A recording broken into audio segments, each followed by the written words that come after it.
Okay, I'm joined by Louise Charles, Communications Manager for Climeworks. Thank you very much for joining me, Louisa. Thank you for having me on. My pleasure. And where are you taking this call from? So I'm taking this call from Zurich in Switzerland, Europe. Wonderful. Excellent. And that's a really green and beautiful part of the world. So, it is, with many mountains and lakes. Yeah, it's absolutely stunning. What I absolutely found interesting about Climeworks and the work that you're doing is this very ambitious goal that you have set for yourself of capturing 1% of global CO2 emissions from the air. And I think it's incredible because you really are trying to capture it from the air. So how exactly is it that you're capturing stuff from the air? Sure, very good first question, how it all works. So what we do at Climeworks is essentially build large machines we call CO2 collectors, and we can play Lego with these collectors, if you like. So we can stack them however we like. One collector is roughly the size of a smart car.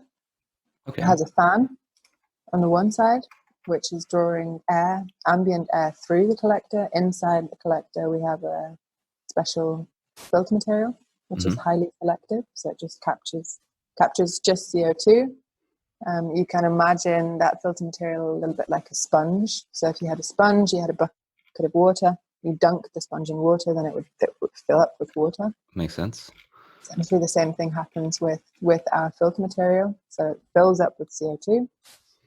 Once it's fully saturated, then we close the collector, we heat it to 80 degrees Celsius, and through the application of heat, the CO2 then unsticks from the filter, can be then collected and used for a variety of different things. Cool.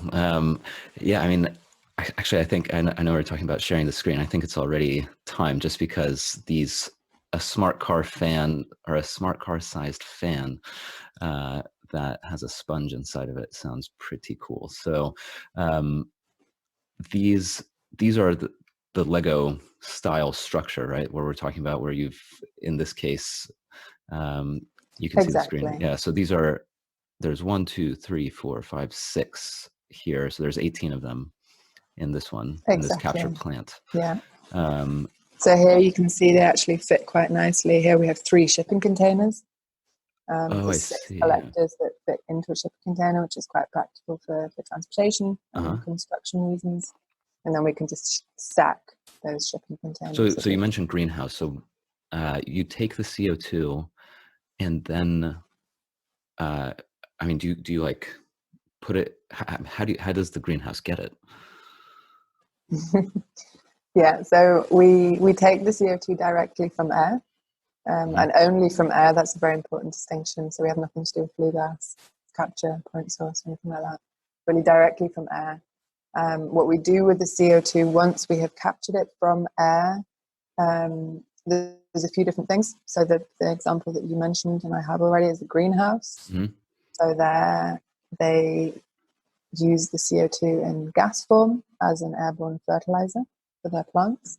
And there we have a pipeline that comes from the Climeworks plant. It runs then under the field for about 300-400 meters, and then directly is piped into the greenhouse. So that's one use case. And that's just piped into the greenhouse as air. So basically the carbon dioxide, it's a greenhouse that's full of carbon dioxide. So the plants are super happy because they're just like, yeah, exactly. They like CO2 for their photosynthesis. They certainly do. Okay. So they grow bigger and stronger. The drinks industry also needs CO2, right? For any kind of fizzy drink, that's essentially CO2. And there we will liquefy the CO2, and it's then picked up by various drinks companies. Okay. For drinks carbonation. We also deliver CO2 for use in renewable fuels. So we can create CO2 neutral fuels using CO2 from air.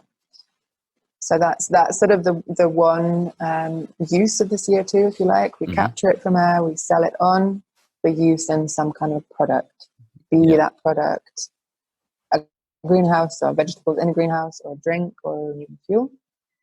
And there the CO2 is recycled. Mm-hmm. So clearly when the product is consumed, then the CO2 is re-released back into the atmosphere. We can Yes. capture it again.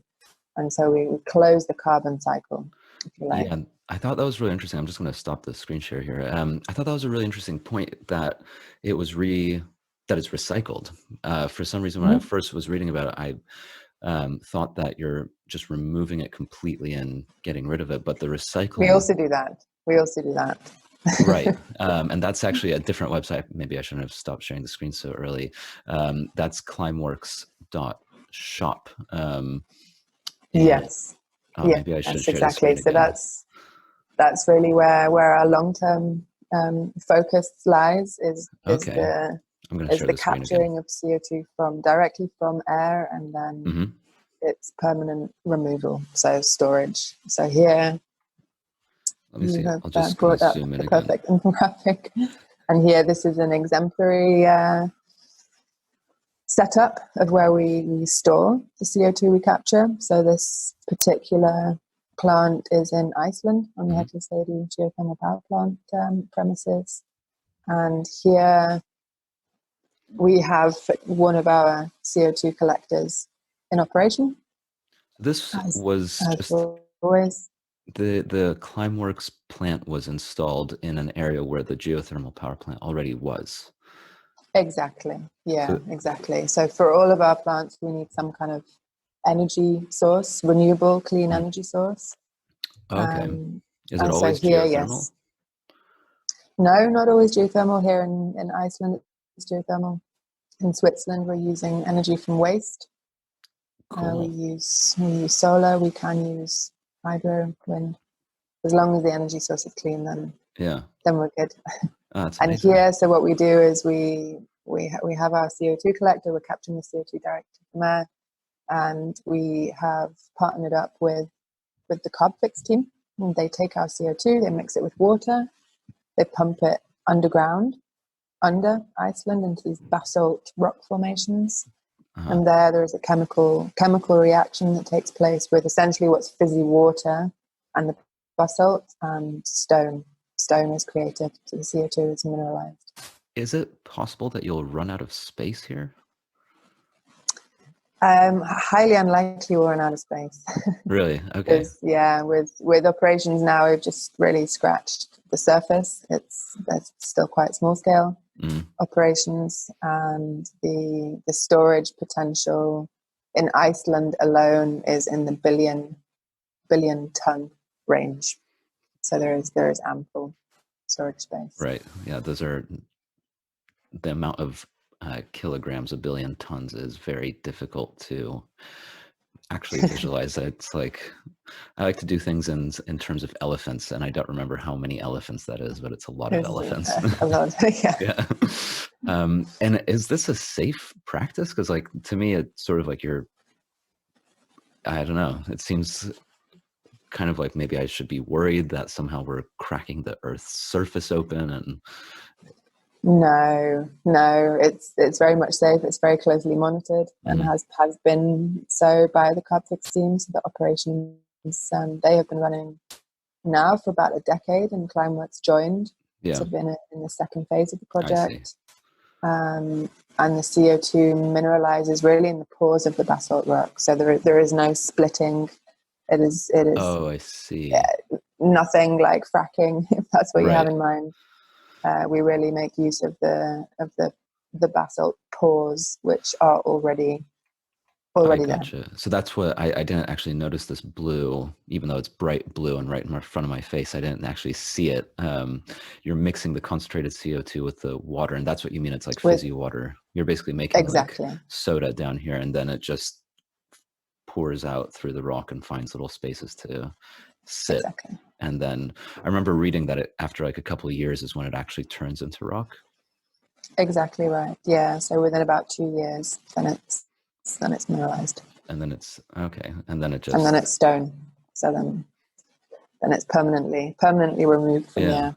So the Climeworks.shop is different than Climeworks.com in that Climeworks.com is for, like you sell the CO2 onto other companies. Climeworks.shop, what I love about this is that I as an individual can get involved, right? So it's I'm just gonna make the screen. Where was it where I can show? Because this one I can actually like offset my. Where on the website was it where I can? On Here the we go. Subscribe. homepage. Yeah. So this is about. Here we go, where I can actually subscribe to offset my travel carbon footprint. Yes. Which because you're actually this time you really are just removing it from the air, putting it into the ground, never to be seen again. Exactly. Yeah. It's a very, very tangible and the physical removal of CO2. How long has this been available? So this has been available since summer of last year. So 2019. Good half year. Okay, very cool. And is this popular? It's popular, yeah. I would imagine gaining popularity. Yeah. By day. And I hope it keeps. I hope it keeps going, because these are the kind of projects where people, I think, and myself included, I'm just like, hey, what can I do? Because I want to get involved. And looking at Climeworks.com, I'm not a fizzy drink manufacturer, so I can't recycle my own CO2. I have no use for it. Yeah. And if I do grow tomatoes, it's going to be 2 tomato plants. So, but when you have something like this, it really makes me feel empowered to actually make a choice and actively do something. So That's great feedback. That's good to hear.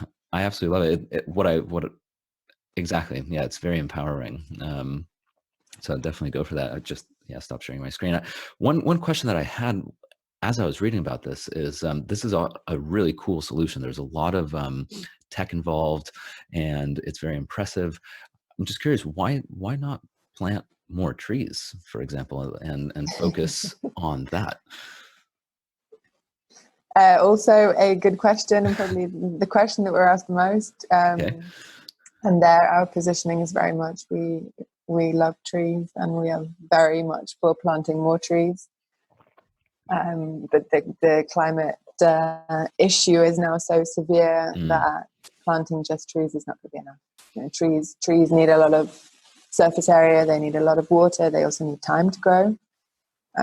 We're strongly of the opinion that we as humanity should stop cutting down trees and instead plant more trees. But at the same time, we're very aware that will just not be enough.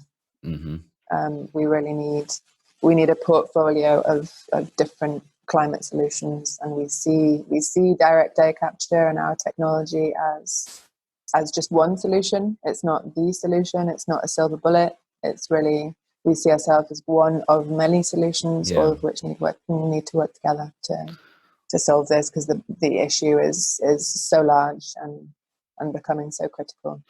Yeah, well, makes sense. Yeah, it does make sense. I think that's a theme I'm seeing actually across multiple companies that I've been speaking to is, and just like you said, I mean, you're very aware that trees are good, and that there's it's a big issue, and so it's about diversification, really, just having a lot of solutions, because that way they're all working together. And Exactly. I remember seeing, actually, now that you mention it, I remember seeing a map somewhere on your website which shows the amount of space that's required. Like if you're going to plant trees to capture, was it 1% or a specific amount? It's like almost the whole Europe. It's this huge circle, whereas your plant, in order to capture that same amount, is like this tiny little dot. So I guess that's the point. But the idea is that they work together. They're not actually. Very much so. Yeah. That makes sense. So when you like that big plant that's based in Switzerland, it's pulling CO2 out. Is there, or the one in Iceland, I think, is a better example, where you're just completely storing it away. You're not recycling it. Does the CO2, is it possible, and maybe this is a stupid question, but is it possible to run out of CO2 in a specific area? Or it's like, as soon as you pull it out, it kind of, it's always equal, equal distribution? Yeah. So no, it's not really possible to run out of the CO2 in that localized area, because the diffusion of CO2 in the atmosphere happens so fast. Right. So really, CO2 concentrations worldwide, wherever you took your measurement, is going to be roughly the same. Yeah.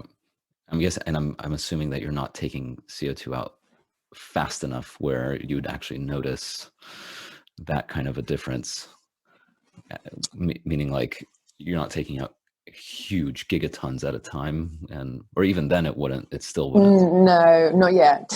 Right. Not yet, but even so, I mean, our CO2 emissions as humanity is now nearing 40 billion tons a year. So we're clearly emitting far too much, and have been for a very long time. So it will take a while for direct air capture then to catch up, Yeah, if you like, and remove all that residual CO2. So I'm really curious to know, with the work that you're doing, there's a lot of really cool stuff with Climeworks, obviously, that you're doing when you go to work. But what do you do on a day-to-day basis to be environmentally friendly? Just you as Louisa, anything that I can learn from, that I can start doing in my day-to-day life? In my personal life? Yeah. I'm not sure you can learn from it, but I'll share it anyway. Sure. So we try and eat very, very locally, regionally. Oh, cool. Watch out not to consume too many products that have been imported from afar. So does that mean you stay pretty seasonal? Seasonal, regional, when possible. Yeah, we limit meat consumption. Recycling of really anything we can, keeping consumption low. Watching out with the way that we travel. So when possible, we travel by public transport. Excellent. I think they're small things, and they're relatively easy to do. That's what I'm learning as well. Is I also try to eat seasonally and locally as much as possible.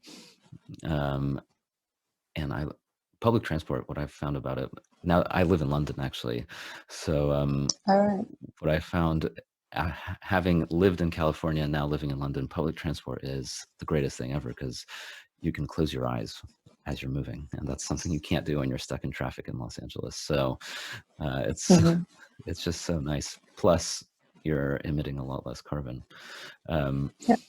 So I'm aware of time here, and I want to make sure that we also have a chance to talk about where I can find your website. I know we've been on it, but for anyone listening who may be interested in seeing Climeworks in more detail or following you, what are the websites, and is there any social media handles that we can go to take a closer look at what you're doing? Yeah, sure. So the first point of call would be climeworks.shop.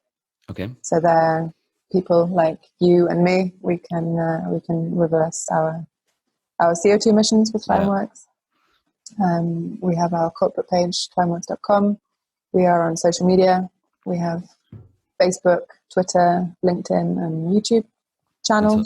It's all just at Climeworks? It's all at Climeworks, yeah. Awesome.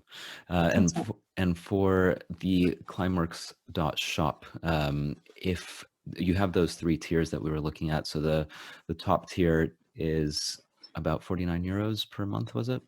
And then I think the idea is that 8. I think it starts at 8. Starts at 8 and then goes up to some number, which we'll find out in a moment. I can see you furiously looking it up, and the idea is that 8, 24, and 55. And 55. Yeah. And so those remove like a specific percentage of average travel emissions. Yes. Yeah, that's right. So the 8 francs a month removes about 15%.